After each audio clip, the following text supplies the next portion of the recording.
Muy bien, entonces vamos a comenzar con la lección número 6, el proceso de la educación cristiana. Hemos estado viendo, recuerden ustedes, todo lo que significa la historia de la educación cristiana y lo hemos visto a través de varias etapas. Hemos visto el desarrollo de las primeras escuelas que han aparecido y que prácticamente se han ido desarrollando y la educación cristiana ha cobrado una forma más estructurada, más organizada en todos los sentidos, ¿no? Ahora lo que vamos a ver en esta lección es el proceso de la educación cristiana, pero es el proceso que se desarrolla en función al crecimiento que va a tener el educando, en este caso el creyente, porque educación cristiana es un proceso de formación a los cristianos, es decir, aquellos que tienen la fe en Cristo, ¿no? Entonces, por eso es educación cristiana, ¿correcto? Entonces, en esta sección se habla del proceso de crecimiento espiritual que se genera en el educando por medio de la educación cristiana. A partir de varios criterios, análisis y algunos autores han podido desarrollar cuáles son los procesos formativos que está desarrollándose en la vida de una persona en ese periodo de formación, ¿ya? Entonces, lo que vamos a ver en esta lección, que es relativamente corta, tampoco la vamos a hacer con mucho detalle, ¿ya? Lo que vamos a ver es ese desarrollo que siempre es un desarrollo dinámico y variado, ¿ya? ¿Por qué dinámico y variado? Porque en este caso, cuando se habla de educación cristiana, se habla obviamente de un profesor cristiano, se habla de un educando que es cristiano, y todos los educandos, todos los creyentes son distintos y todos tienen un nivel formativo y un nivel espiritual diferente.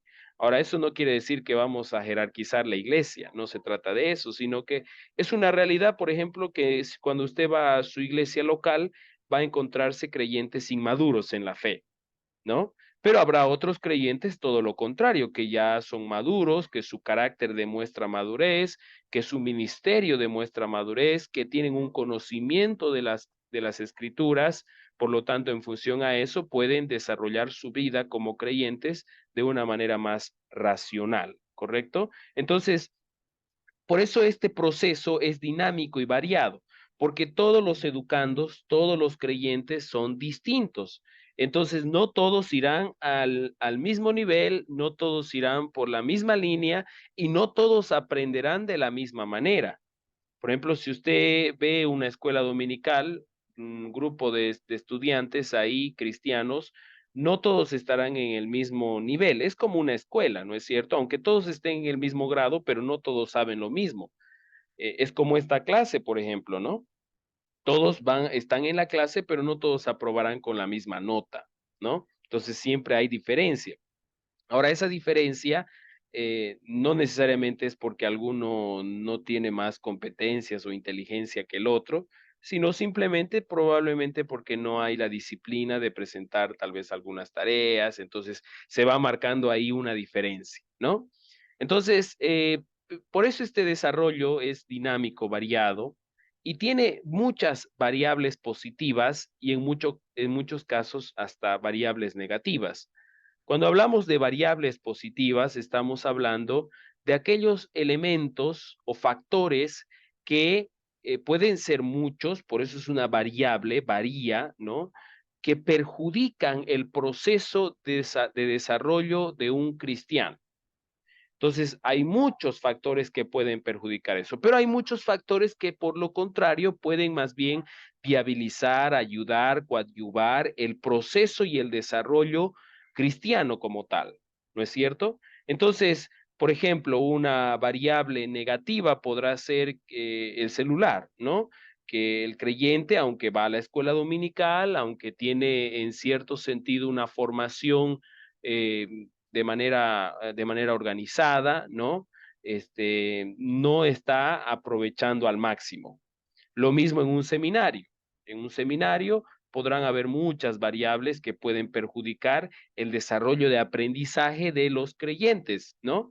pueden ser variables familiares, emocionales, sentimentales, laborales, económicas, ¿no? Que pueden tornarse como factores negativos. Pero también hay muchos factores variables que son positivas, ¿no? Por ejemplo, creyentes que nos ayudan en el proceso de crecimiento espiritual, un amigo bondadoso, un amigo bueno puede ser una variable positiva, es decir, un factor positivo para mi desarrollo como creyente. Entonces, se da cuenta lo dinámico y lo amplio que es el desarrollo cristiano en todas las personas que profesan el cristianismo, ¿no?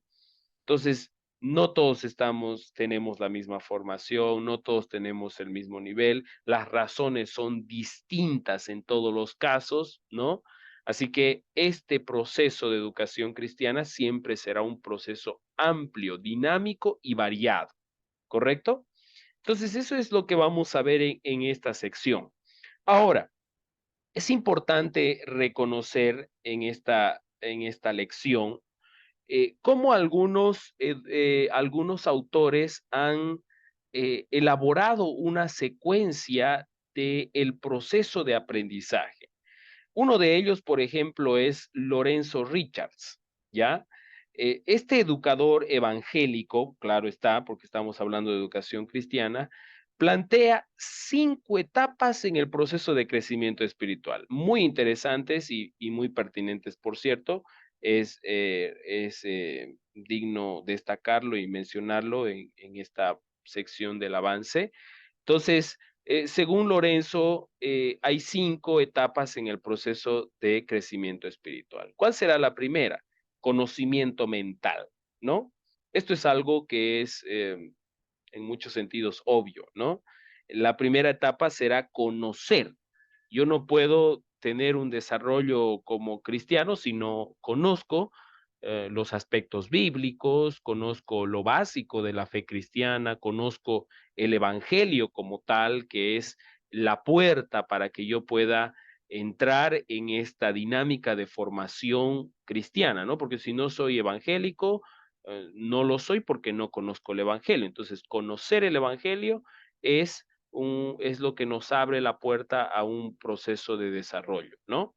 Entonces, conocimiento mental. Se obedece a Dios solo en base a un conocimiento de Él. No puedo, decía un predicador, David Ormachea, ¿no? No puedo amar bien a quien conozco mal, ¿no? No puedo amar bien a quien conozco mal. Entonces, yo no puedo hacer lo que Dios me manda hacer si no conozco absolutamente nada de Dios y mucho menos lo que Él me manda hacer. Parece un juego de palabras, ¿no? Pero es básicamente lo que significa eh, tener un conocimiento para que en función a ese conocimiento puedan desarrollarse obviamente otros procesos.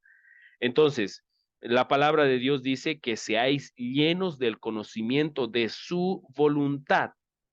Entonces, nosotros necesitamos conocer a Dios. Y eso es un proceso cognitivo, es un proceso mental. Entonces, conocimiento mental, la primera etapa. Segundo, sabiduría espiritual e inteligencia, ¿no? Santiago es muy claro cuando habla de la sabiduría animal diabólica y la sabiduría espiritual es diferente. Puede haber una persona muy intelectual, muy competente, muy bien formada, ¿no? Pero delante de Dios, su sabiduría es una sabiduría diabólica, animal, ¿no? Entonces, que no es realmente de bendición.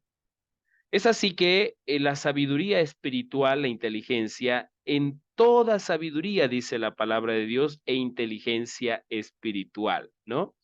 Por ejemplo, los corintios tenían el conocimiento, pero no la aplicaban en su vida.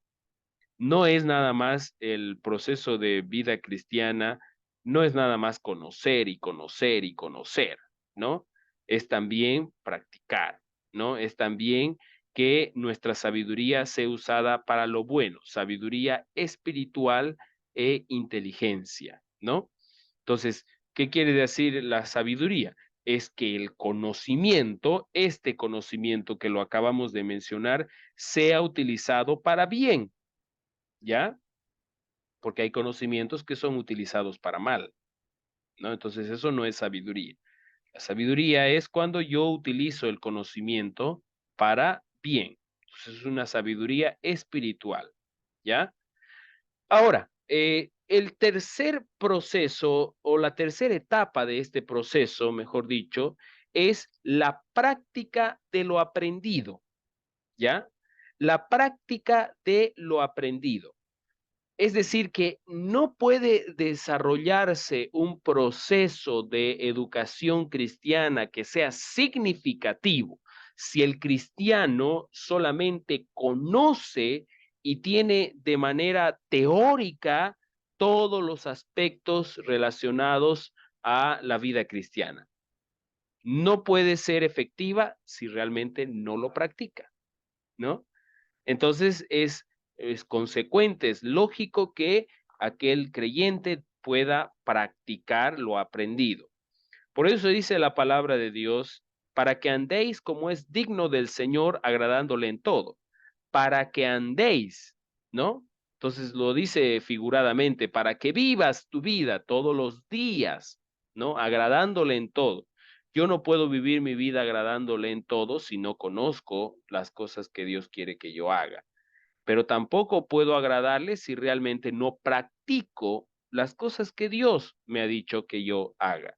En cuanto a la Biblia, si no hay respuesta en el diario vivir, el mensaje bíblico no tiene beneficio ni valor para la persona, ¿no? Entonces, Primera Corintios capítulo 15 establece un aspecto realmente importante de destacar en lo que significa la vida cristiana. Primera Corintios capítulo número 15, Pablo está exhortando a los corintios y les dice, si no creísteis en vano. Es decir, que hay mucha gente creyente que cree en Cristo Jesús, pero su creencia ha sido en vano. ¿Por qué?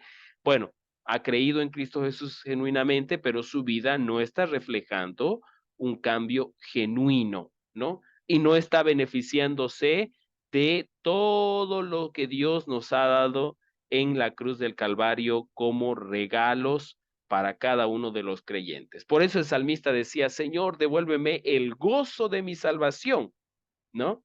Entonces, de nada sirve que haya un conocimiento si no hay práctica. Pero después de la práctica, consecuentemente tendrá que haber una producción de fruto, ¿no? Jesús es muy enfático, muy fuerte en Juan capítulo número 16, cuando él habla de la higuera y la higuera que va a ser cortada, ¿no? Porque si no produce fruto, no tiene ningún valor. Entonces, es como si usted planta un árbol en su casa, un árbol obviamente frutal, y espera que dé un fruto, y pasan los años y nunca da fruto. Entonces, ese árbol no tiene y no está cumpliendo el propósito por el que realmente el propósito que tiene que hacer, ¿no? Entonces, si es un árbol de mandarina, pues tendrá que dar mandarinas, ¿no? Entonces, el creyente igual, el creyente igual debe producir fruto, llevando fruto en toda buena obra. Es decir, que esos frutos son acciones, resultados visibles, objetivos, que el creyente debe manifestar como prueba de un crecimiento espiritual porque tiene conocimiento, porque tiene sabiduría, porque practica lo aprendido, por lo tanto genera fruto, ¿ya? El fruto sigue al conocimiento, la comprensión y la respuesta. Entonces, necesariamente debe existir el fruto, ¿no? Es lógico que un creyente que se alimenta de la palabra de Dios, que tiene una vida saludable como creyente, no digo que no se equivoque, sí, se puede equivocar, puede pecar, pero puede estar a cuentas con Dios siempre, ese creyente, pues tiene que llevar fruto, ¿no? Y cuando todo esto sucede, se genera, yo creo que es la consecuencia natural de haber desarrollado estos aspectos, un conocimiento más personal e íntimo con Dios. Entonces, no podemos tener un conocimiento, una relación íntima y personal con Dios si yo no leo la Biblia, si yo no practico la Biblia, si yo no produzco frutos de acuerdo a lo que me dice la Biblia. Entonces no puedo tener realmente un conocimiento íntimo de Dios, ¿no? Y el conocimiento íntimo de Dios ya es una relación con Él más sólida, es una relación con Él constante, cada vez más permanente. Entonces, necesitamos llegar a ese punto en nuestra vida como creyentes. Ahora, ¿en qué punto estaremos? Según Lorenzo, este autor, ¿no? Según Lorenzo Richards, ¿en qué punto estaremos nosotros? ¿Será que solamente estamos en la etapa del conocimiento, la sabiduría, la práctica, el producto, la producción de fruto, o ya estamos en un conocimiento personal e íntimo con Dios? La palabra de Dios dice, creciendo en el conocimiento de Dios, este también es un resultado de ser activo y sensible como creyente en tu diario vivir, ¿no? Entonces, es básicamente lo que Richards plantea, y me ha parecido muy interesante poder destacarlo. No sé si hay alguna pregunta, algún aporte hasta esta sección.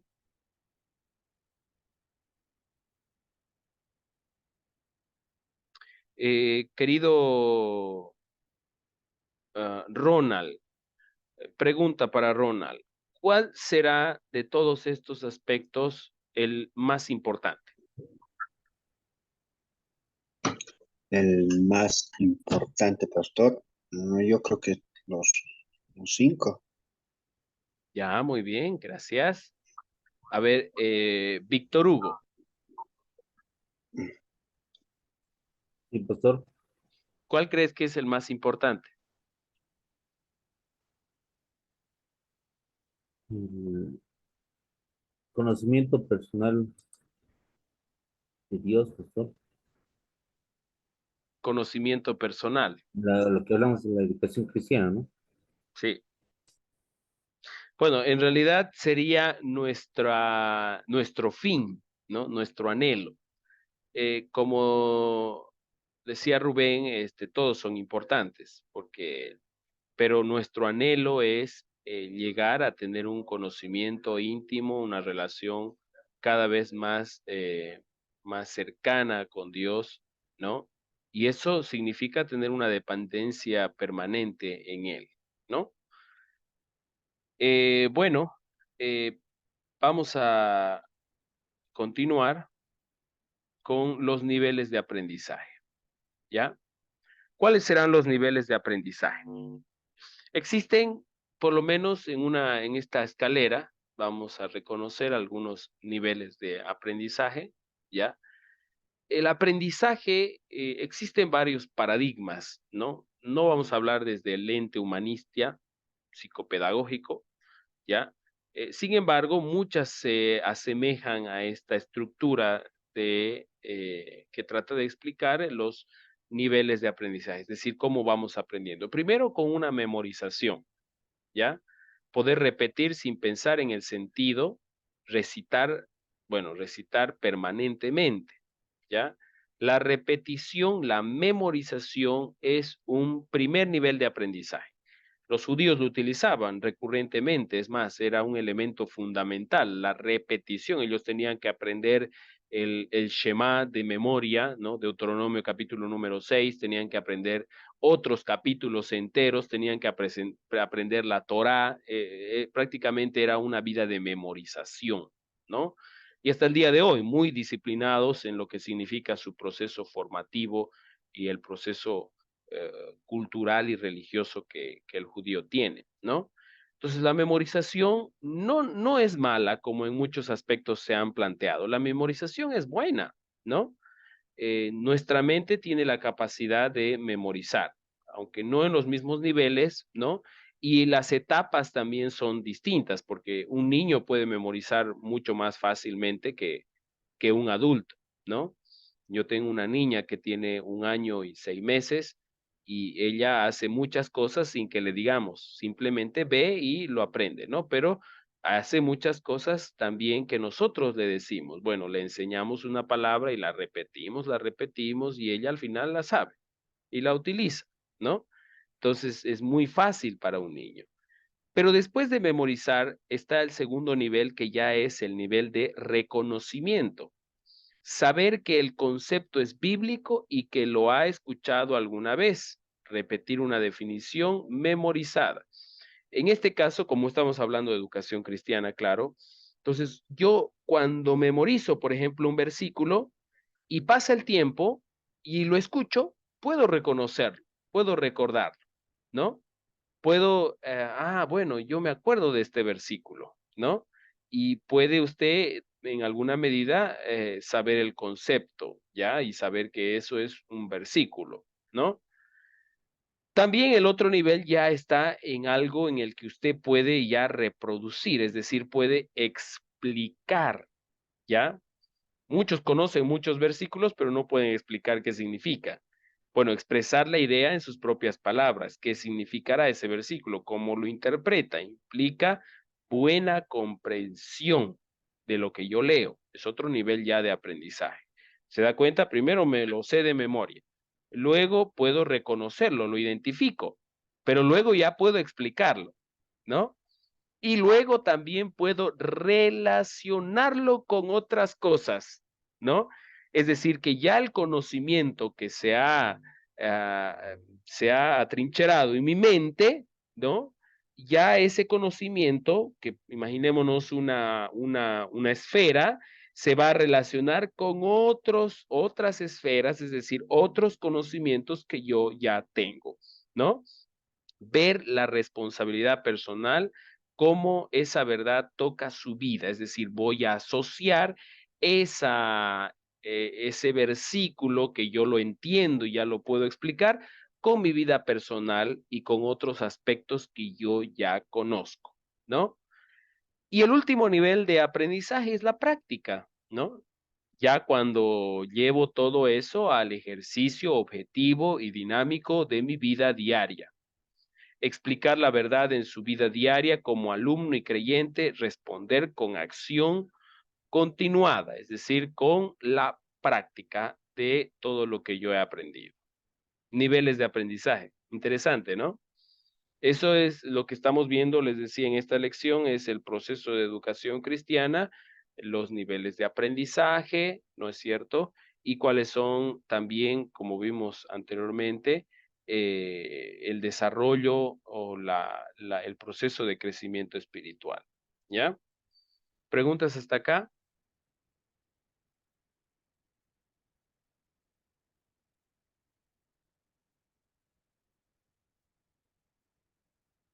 Muy bien. Veremos, ¿sí? ¿Alguien decía algo? No, pues dar todo está entendible. Ah, ya. Ok, bueno. Ahora vamos a ver aquí como un paréntesis, vamos a hacer, ya yéndonos al ejercicio aplicativo de lo que significa el crecimiento espiritual, la enseñanza eficaz, ¿no? La materia es educación cristiana y el fin es que nosotros aprendamos a ser buenos educadores cristianos, ¿ya? Tal vez algunos se encuentran en la posición de educando, pero tal vez otros en la posición de educador, ¿ok? Entonces, si usted es maestro en su escuela, maestro, mejor dicho, en su iglesia y es maestro de escuela dominical, ¿cuál será la enseñanza eficaz? La enseñanza eficaz es tres principios, quiero destacar acá, mostrarles. Enfocar el sentido, no quedarse solo ni principalmente con los detalles o la información, ¿ya? Entonces, la enseñanza significativa es aquella que va a llevar el concepto bíblico y le va a dar sentido y aplicabilidad a la vida del creyente, ¿ya? No puede haber una enseñanza que solamente se quede en puro conceptos y bueno, puedo contar yo la historia del arca de Noé, puedo contar la historia de Abraham, puedo contar la historia de Adán y Eva, y bueno, son historias impactantes que tienen bastante contenido, pero ¿y qué aprendo yo y qué debo hacer en función a toda esa realidad bíblica en mi vida? ¿Cómo me ayuda a mí la vida de Adán? ¿O qué me enseña la vida de Abraham? ¿Qué puedo hacer en función a la vida de Noé? Entonces, de eso se trata, de darle sentido, ¿ya? A la escritura, es decir, de darle una aplicabilidad y no solamente quedarse en un concepto, ¿no? Sino que tengo que ampliar la información, detallarla. ¿Correcto? Eso es una enseñanza eficaz. Otro principio importante de la enseñanza eficaz es que el alumno debe involucrarse, ¿ya? Involucrar al alumno en la búsqueda para el sentido, la aplicabilidad para hoy. Es decir, que yo voy a utilizar metodologías en la que el alumno pueda darse cuenta y participar a través de algunas metodologías. Por ejemplo, una metodología es la mayéutica. ¿Alguien sabe lo que es la mayéutica?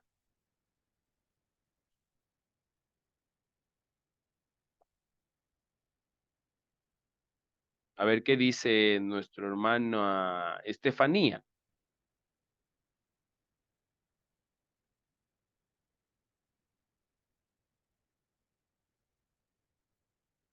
Estefanía,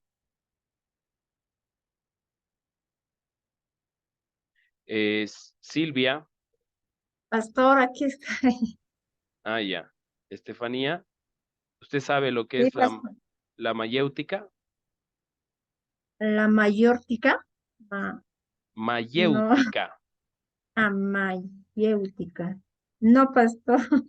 ya. ¿No está bien? Pregunto por si alguien sabe. Silvia,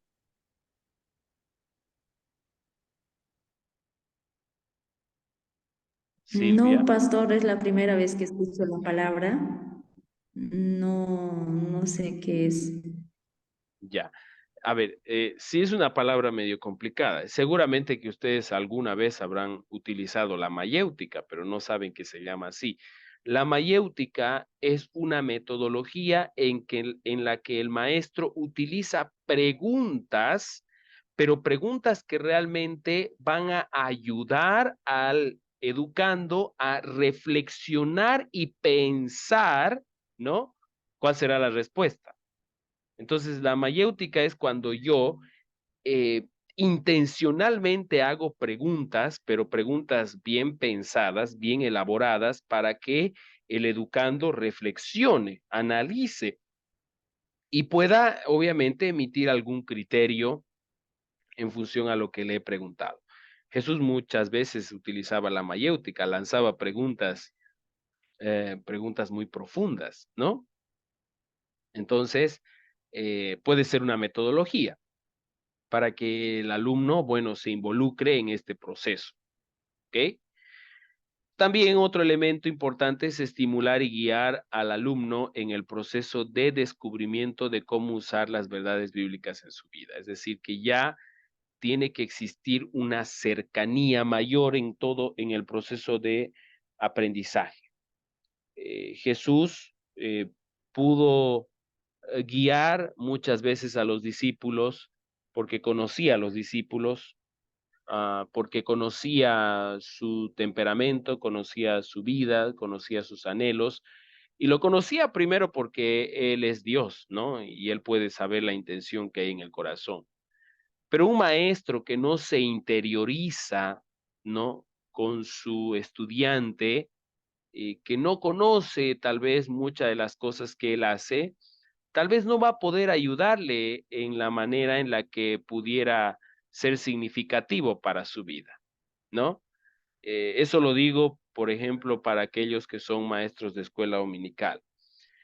A veces van, enseñan, termina la enseñanza y bueno, nos vemos el otro domingo. Y no necesariamente debe ser esa lo que hace el maestro, ¿no? El maestro deberá interiorizarse un poco en su vida, saber qué hace, ¿no? Quiénes son sus padres, etcétera, etcétera, ¿no?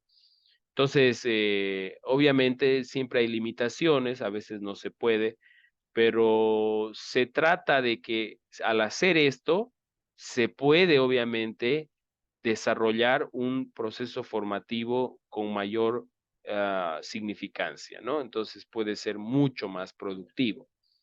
Entonces, tener la cercanía, de eso se trata. ¿Preguntas hasta acá? ¿Aportes?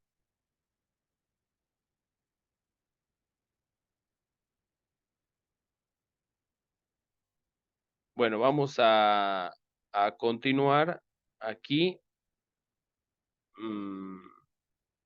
Bueno, eso era la lección número 6, ¿ya? La lección número 6, los niveles de aprendizaje, una lección corta y, bueno, he quitado varios aspectos también por el tiempo, ¿ya? Y ahora vamos a ver la elaboración de lecciones bíblicas, ¿ya? Para esto, lo que vamos a hacer es utilizar una metodología muy común en los círculos cristianos, una metodología que tiene un denominativo, pero no es la única metodología que hay, por cierto, hay otras metodologías que a veces son inéditas, a veces usted mismo puede tener su propia metodología, ¿no? Pero esta metodología es interesante, pertinente, ¿no? Entonces, para elaborar una lección bíblica es necesario utilizar un método. Siempre es necesario utilizar un método, ¿no? Y uno de los más significativos es el bien conocido método CERA. ¿Alguien ha escuchado el método CERA? Ahora voy a preguntar a las damas. Felicidades a propósito hoy día a las mujeres por el Día de la Mujer Boliviana. Fuerte abrazo para cada una de ustedes. A ver, preguntemos. Alabe Cuestas. No, pastor, no, no tengo conocimiento. Bueno, Ya. ¿Quién es maestra de escuela dominical acá? Abigail, ¿eres maestra de escuela dominical? Buenas noches, pastor. Sí, soy maestra de escuela dominical. ¿Alguna vez escuchaste del método CERA? Sí, pastor, pero no me sé no recuerdo bien qué significa cada palabrita, pero sí lo escuché. Ya, sí, no, bueno, no es algo que usted tiene que saber el método CERA, ¿no? Pero eh, vamos a aprender, a ver, algo para que tal vez usted pueda utilizarlo en su elaboración de lecciones, ¿ya? Entonces, el método CERA, denominado de esta manera por el significado de cada una de las letras de esta palabra. Entonces, cada letra tiene un significado, como formar un acróstico. ¿Cuál será el significado de cada una de estas palabras? Bueno, componentes generales de una lección, ¿ya? Ahora, aquí abajo yo he puesto la relación que hay. No es todavía el significado, ojo, pero yo he puesto una relación que hay con el método CERA, porque introducción general no es CERA, ¿no? Es decir, no empieza con C, introducción general, pero yo lo he relacionado. ¿Por qué? Porque quiero que ustedes puedan notar de que algo realmente importante dentro de lo que significa la elaboración de una lección y la clase que uno va a desarrollar siempre, tiene que tener estos elementos, ¿ya?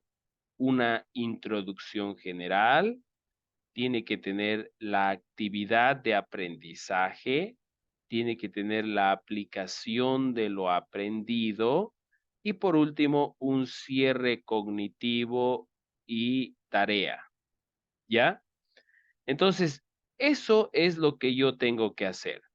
Ahora, el éxito, escuche bien, maestros, el éxito de una clase solamente irá en función al tiempo que usted invierta en preparar esa clase. No puede haber tal vez una clase significativa si el maestro no ha preparado su clase. El maestro deberá preparar su clase. Ahora, todos los que son maestros de escuela dominical, maestras de escuela dominical, saben que el domingo en la mañana les toca dar la lección, usted va con un material, va con un tema. Y ese tema no es que Usted durmiendo, el Espíritu Santo le habla y va a recibir visión y de pronto, ya sé mi lección y aparece en su mesa su lección hecha y de pronto, y su material y todo lo que va a utilizar. No, usted tiene que prepararse y eso demanda tiempo. Es decir, que usted tiene que en su tiempo de preparación, tiene que darle a la clase, en otras palabras, tiene que planificar cómo va a dar la clase. Porque si no lo planifica, si no lo elabora anticipadamente, bueno, usted va a ir a la deriva, a lo que venga, a lo que salga, ¿no? Entonces la clase tiene que estar planificada. Por ejemplo, en esta institución, como en otras instituciones teológicas y en otras instituciones humanísticas, cada maestro debe presentar su programa analítico, se llama. El programa analítico es la descripción de lo que significa la materia, qué va a avanzar, qué va a evaluar, cuáles son las fechas y cuáles son los contenidos de cada lección, ¿no? Entonces, cuando yo hago el contenido, por ejemplo, en fecha tantos voy a avanzar elaboración del método Cera. Muy bien, está genial, en esa fecha me toca avanzar. Pero luego yo tengo que ver y qué voy a mostrar o qué voy a desarrollar con el método Cera. ¿Cómo voy a enseñar el método Cera? Bueno, primero haré una introducción, luego haré mi actividad de aprendizaje, luego haré la aplicación de lo aprendido y luego un cierre cognitivo. Esos componentes son componentes estructurales importantes dentro de una lección bíblica, ¿ya? Entonces, ¿qué se hace en la introducción? La introducción es un mundo, porque puede haber variadas formas de introducir una lección y variados recursos que yo puedo utilizar, una ilustración, un chiste, un video, una historia. Puedo utilizar miles de formas para introducir una lección, ¿no es cierto? Entonces, en esta sección puede utilizar recursos que permitan captar la atención. El fin es captar la atención. Es decir, yo les decía a mis alumnos de homilética, cuando uno va a predicar e introduce la predicación, ¿qué es la introducción? Es como cuando alguien ha ido a pescar alguna vez. A ver, varones, ¿alguien ha ido a pescar? Diego. Pastor. Sí, pastor. Sí, sí, no muy bien, pero alguna vez sí. Bueno, algunos habrán tenido la experiencia de ir a pescar, ¿no? ¿Qué hace uno cuando va a pescar? Necesita tener un hilo y necesita tener el anzuelo, necesita tener algo para poner al anzuelo, ¿no? Y a veces le puede poner un pedacito de pan, un pedacito de carne y lanza el anzuelo al agua y la introducción es ese pedacito de pan que usted le pone para que la gente, bueno, en este caso, para que el pez pique, ¿no? Es decir, para que la gente, mi estudiante, en todo caso, cuando hablo de una lección, pueda ser atrapado. Yo lo atrapé ya con la introducción. Yo ya tengo su atención, es decir, que sus procesos mentales están totalmente enfocados en lo que yo voy a decir. Entonces, he captado su atención. Esa es la introducción. Ese es el fin de la introducción. Captar la atención del educando. Después, cuando yo he captado la atención, tengo que desarrollar la actividad de aprendizaje, ¿ya? Esa actividad de aprendizaje también se desarrolla con muchas variables, muchas metodologías. Puedo revisar la lección, puedo leer el versículo, puedo mostrar un papelógrafo para que pueda entrar ya la actividad de aprendizaje, ¿no? Esta es la forma como se va a desarrollar el contenido curricular. Por ejemplo, ahora yo para mi actividad de aprendizaje estoy utilizando una presentación con contenido teórico. Esa es mi actividad de aprendizaje, ¿no? Después habrá una aplicación de lo aprendido. Cuando usted da la lección bíblica a su estudiante, bueno, le dirá qué tiene que hacer ahora. Tiene que, en esta sección, se desarrolla el valor significativo relacionado a la vida del educando, de los contenidos estudiados. Y por último, en el cierre cognitivo y la tarea es ya un desafío final y una actividad para práctica, ¿ya? Bueno, eso es lo que tiene que tener una clase, ¿ya? De manera muy general. Ahora, el método CERA. Vamos a ir con el método CERA. Ahí yo lo he puesto porque la introducción es más o menos como la C, la actividad de aprendizaje como la E, la aplicación de lo aprendido, la R, y el cierre cognitivo, la A. Pero, ¿qué significa cada uno de estos? Bueno, ahí está. La C significa captar la atención. Y les decía, el fin de la introducción, ¿qué es? Captar la atención, ¿no es cierto? Entonces, la C es captar la atención. La E es estudiar las escrituras. Prácticamente es como ya desarrollar mi lección. La R es relacionar, ¿ya? Tiene el fin de que todo lo aprendido lo relaciono con mi vida, ¿no? O cómo lo aplico yo. Y por último, el actuar, ¿ya? Esos son el significado de lo que es método CERA. Captar, estudiar, relacionar y actuar. Ahora, por eso puse acá, si se dan cuenta, la comparación, captar es como la introducción. Esto es como el aprendizaje, el contexto y la aplicabilidad. Ahora, captar la atención. Como maestro, has preparado la lección y la verdad que quieres enseñar te ha tocado. Aún puede haber cambiado ya la vida. Estás entusiasmado con el tema, pero no tus alumnos están animados, ¿no? Entonces eso quiere decir que yo puedo saber el tema, pero mis alumnos tienen que también introducirse al tema, captar la atención, ¿ya? El segundo, estudiar la Biblia, es el tiempo de compartir el conocimiento bíblico, sea la información de la Biblia y de ayudar a los alumnos a que entiendan esta información. Por ejemplo, si es la historia de Noé, bueno, tendré que explicar, enseñar bien la historia de Noé, puedo utilizar un video, puedo narrárselas, pueden leerlo en grupo, puede haber muchas formas en las que yo pueda desarrollar el contenido, ¿ya? Relacionar la aplicabilidad, ya lo hemos visto, y el actuar también, ¿ya? Ese es el método CERA, tiene que tener. Entonces, cuando usted va a elaborar una lección, primero tiene que elegir el texto bíblico, ¿no? Entonces, va a elegir usted el texto bíblico, por ejemplo, Juan capítulo 5, ¿no? O voy a enseñar la parábola del sembrador. Muy bien.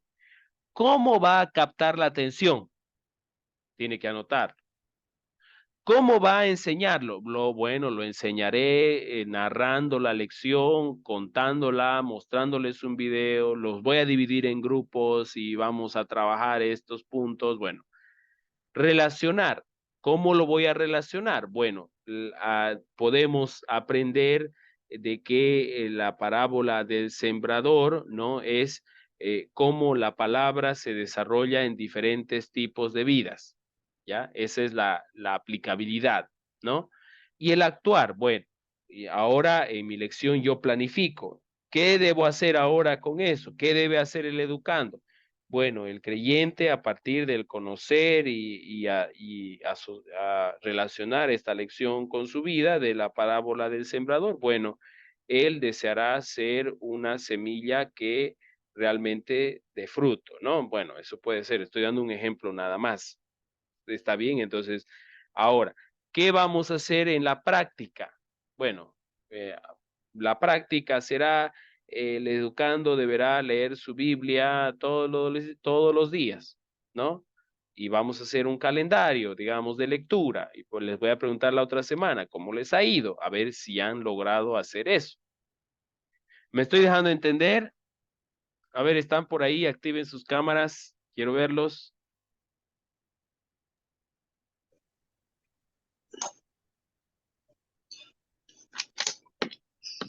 A ver, ¿qué dicen? ¿Está complicado elaborar una lección?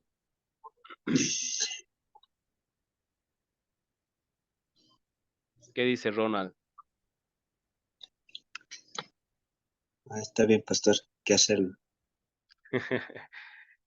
Bueno, podemos elaborar una lección en una sola hoja, ¿no? No hay problema.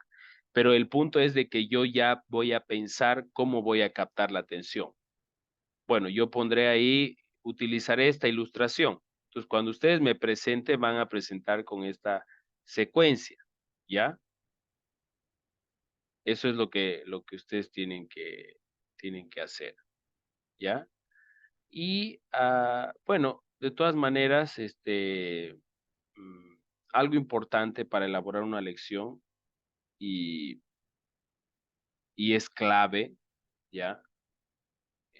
Bueno, voy a mostrarles de nuevo la anterior diapositiva, ¿ya? Algo importante para elaborar la lección, esto podemos inventárnoslos nosotros, captar la atención. Puedo buscar una ilustración, una historia que sea amena, ¿no? Lo que sí es importante también, creo que como una columna vertebral, es estudiar las escrituras. Es decir, por ejemplo, usted va a estudiar Romanos capítulo 6, es su lección. Entonces, usted no puede dar una lección, ¿ya? Si no ha estudiado la palabra de Dios, por ejemplo, Romanos capítulo 6, usted tiene que haberlo estudiado. Entonces, usted tiene que descubrir cuál es realmente la enseñanza en ese pasaje. O sea, que enseñar la Biblia, ser maestro, demanda una responsabilidad amplia, grande, tan grande que yo no voy a enseñar un principio bíblico sin antes no haberlo estudiado y que efectivamente ese sea el principio bíblico. ¿Qué pasa si yo un día voy a la clase de escuela dominical y les enseño, por ejemplo, la historia o hablo de Romanos capítulo 6 y no estoy enseñando lo que realmente está tratando de decir el autor? ¿Se da cuenta? Entonces, lo que yo voy a lograr con eso es entrar en el camino del error. Y muchas veces hasta puedo estar enseñando herejías. Entonces, una parte fundamental para la elaboración de la lección es el estudio de la palabra de Dios. ¿Ya? Se tiene que estudiar. Bueno, ahora tenemos infinidad de recursos, hay libros, comentarios. Lo que es tal vez algo muy interesante es de que ahora en las iglesias, en las escuelas dominicales, si usted es maestra de escuela dominical de un nivel, generalmente tiene su libro. Tome su libro, hermana, este es el libro que van a llevar este año, esta gestión, los chicos. Bueno, y en el libro está todo. Ya está la lección, ya está la introducción, ya está cómo va a aplicar el tema. Está bien, ¿no? Es como que ya está todo cocinado. No hay problema con eso. Pero usted tendrá la capacidad de elaborar una lección por sí sola o por sí solo. Bueno, de eso es lo que estamos tratando de hacer ahora, que ustedes aprendan a hacer una lección. Entonces, lo primero que tengo que hacer es que tengo que descubrir cuál es la enseñanza fundamental del pasaje que yo quiero compartir. ¿Correcto? ¿Preguntas hasta acá?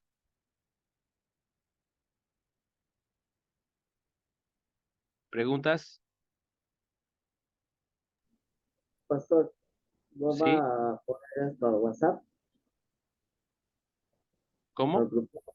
¿No va a poner esto al grupo? Lo está grabando, hermano. No, las diapositivas lo va a poner al grupo.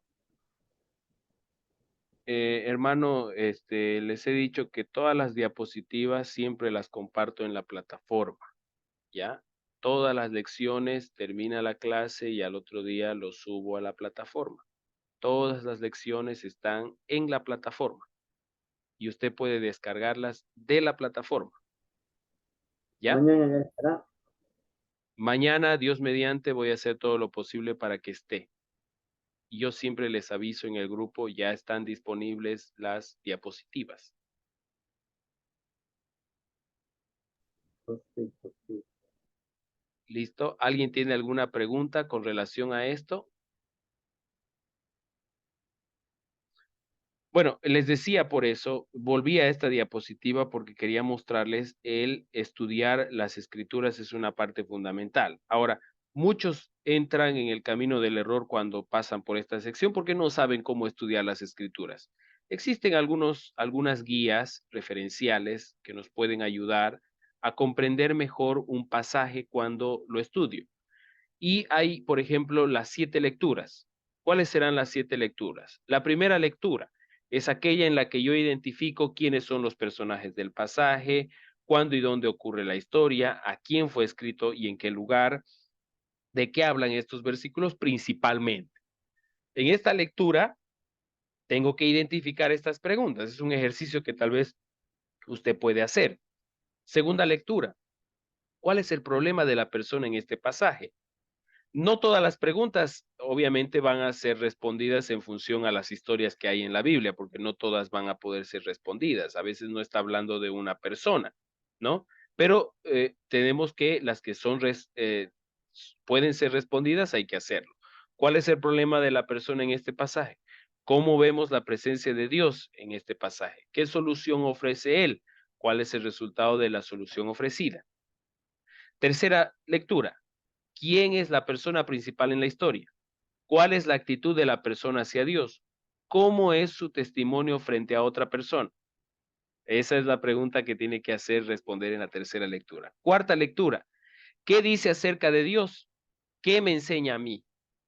Quinta lectura. ¿Hay alguna promesa que puedo aplicar a mi vida? ¿Hay algún mandato que debo obedecer? Sexta lectura. ¿Hay algún pecado que evitar? ¿Hay alguna advertencia que tomar en cuenta? ¿Hay algún ejemplo digno de imitar? Esa será la sexta lectura. Y por último, la séptima, ¿hay algún pecado que evitar? ¿Hay alguna advertencia que tomar en cuenta? Es básicamente lo mismo y algún ejemplo digno de imitar, ¿no? Entonces, las lecturas con estas preguntas nos van a ayudar a poder tener más concretamente la idea de lo que nos está tratando de decir el pasaje. ¿Me entiende? Bueno, ¿sí preguntas?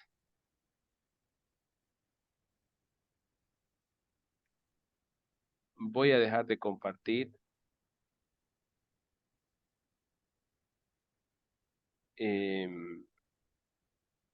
Y quisiera mostrarles un formulario, ¿ya? Las notas de las que tenemos en la presentación, ¿ya? Pero creo que no voy a poder porque, a ver, bueno.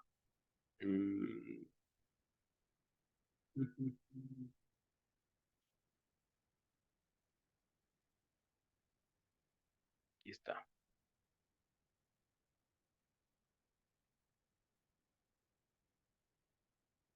Bueno, voy a volver a compartir la pantalla, voy a abrir el texto en sí.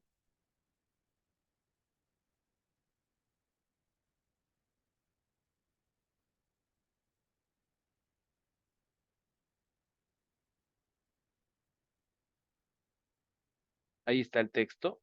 Ustedes lo tienen, ¿no? Ese texto es el texto del Seminario del Sur, CETESUR. Y aquí en la parte final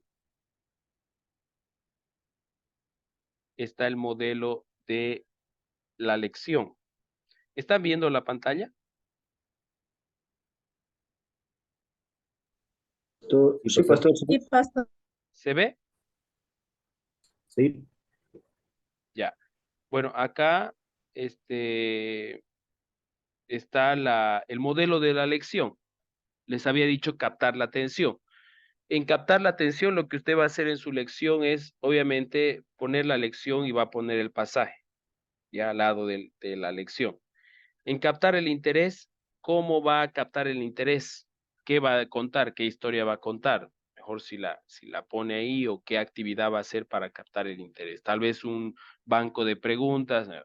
Después viene la oración que tenemos que hacer para comenzar una lección. La enseñanza. En esta sección también debe haber maneras en que el pasaje se relaciona con sus alumnos. Tal vez querrá leer todo el pasaje en voz alta, debe incluir algo del trasfondo del pasaje, debe incluir la ilustración, historia, haga varias preguntas. Son puntos, ¿ya? Que son como sugerencias que debe tener. Lo que quiero aquí en la enseñanza es que usted me describa cómo va a desarrollar la lección. Usted puede redactar: mi lección será desarrollada contando y explicando lo que dice el pasaje. Leeré todo el pasaje o haré leer a los estudiantes el pasaje, ¿no? Y el tema de esta lección es este, ¿no? La parábola del trigo y la cizaña.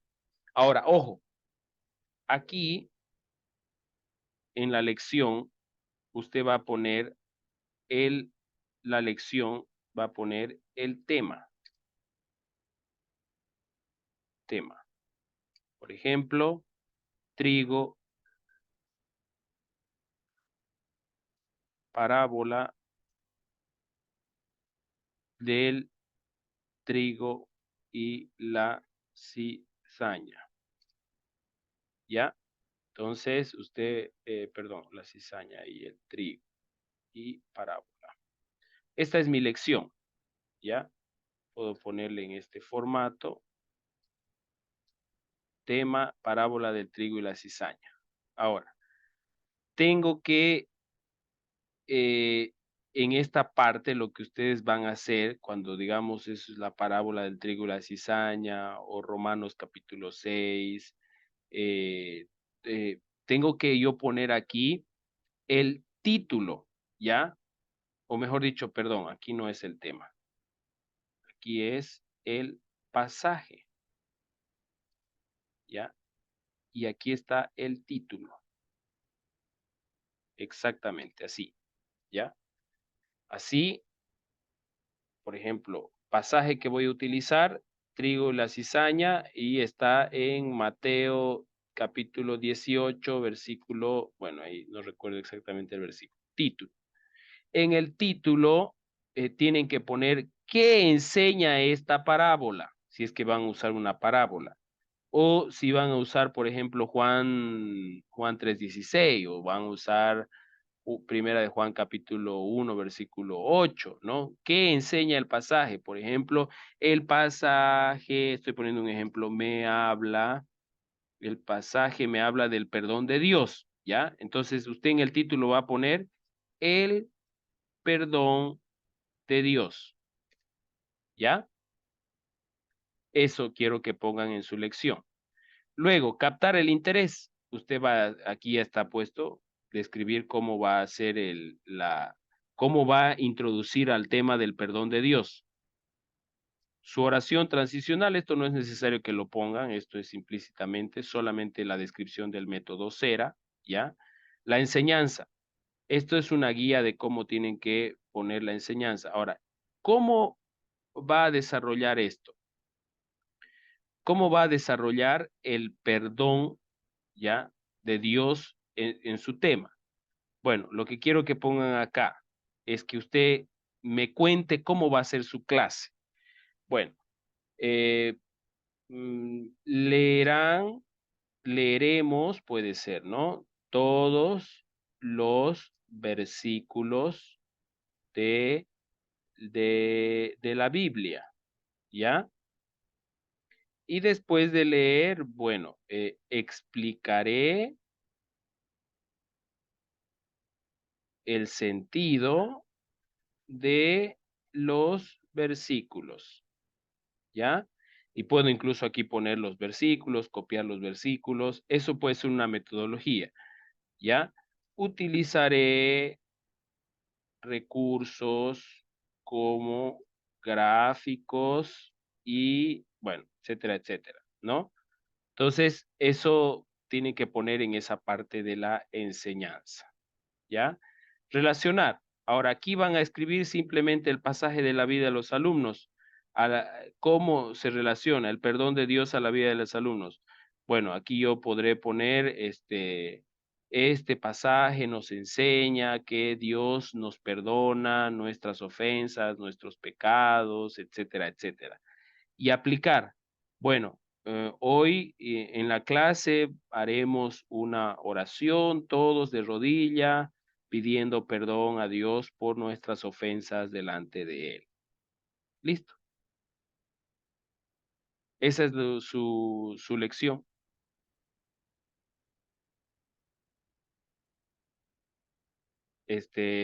¿Preguntas?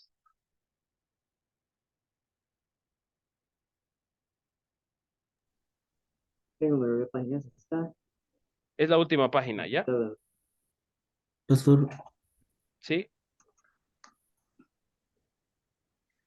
en realidad el método que vamos a usar para eh, planificar nuestra lección tiene básicamente 4 puntos, ¿no? Sí, Eh, el de el captar el interés, la enseñanza, la forma de relacionar y la aplicación. sí, Pastor, sí. ¿se puede, eh, a quiénes estaría básicamente dirigido este tipo de lecciones, Pastor? ¿A niños, adolescentes, jóvenes o mayores? Generalmente, Esa parte, ¿para quién podemos? generalmente es Sí, Pastor. para los niños, ¿no? Esta lección, digamos que hacer. ¿Están pudiendo ver la pantalla? Ahora sí, la de compartir. Ya. Les decía, el método Shera generalmente es para que podamos utilizarlo en una lección con niños, pero no lo cierra en eso, ¿no? Usted puede hacer una lección bíblica para escuela dominical para adultos, igual con el método Cera, ¿no? Es decir, por ejemplo, voy a enseñar Romanos 6. Mi título es, puedo hablar de la santificación del creyente, enseñando Romanos 6, la santificación del creyente. Bueno, ¿cómo voy a captar la atención? Bueno, hablaré de tantos, tantos, tantos, o contaré una ilustración, contaré una historia, y luego, ¿cómo vamos a estudiar el pasaje? Voy a mostrarles una diapositiva explicándole versículo por versículo, o vamos a leer el pasaje todos, o voy a contarles, yo voy a hacer una exposición. Esa es la actividad de aprendizaje, ¿ya? La enseñanza en sí. ¿O qué voy a hacer? Voy a dividir a mis estudiantes en grupos y cada uno leerá los pasajes y analizará los pasajes y a través de una guía de preguntas responderá de qué está hablando el pasaje. Esa puede ser también la lección, ¿ya? Entonces, las formas en las que se puede dar una lección son muy variadas, ¿ya? En este caso, por ejemplo, tenemos limitancias en cómo vamos a desarrollar una lección porque ustedes están muy lejos, no estamos en un aula, aunque podemos crear salas de Zoom, ¿no? Para que ustedes tal vez trabajen un pasaje, lo interpreten, luego volvamos a la misma sala y lo compartan, ¿no? Entonces, las metodologías y las formas para dar una lección son variadas y de todo tipo. Y eso es lo que yo quiero que pongan. Ahora, no quiero que hagan una lección por presentarme una lección, ¿no? Y que digan, bueno, yo leeré el pasaje, listo, y lo explicaré. Esa va a ser su lección, va a leer y va a explicar. Bueno, no, puede tal vez bajo el criterio y también la innovación, ¿no es cierto? La creatividad de cada uno de ustedes, pensar cómo puede ser transmitido de manera más fluida este concepto bíblico, ¿ya? Después, cómo lo aplica y después o mejor, la relación y luego la aplicabilidad. ¿Me dejo entender?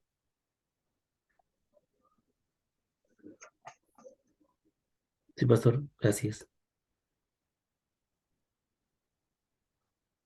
Muy bien. ¿Alguien más tiene alguna pregunta?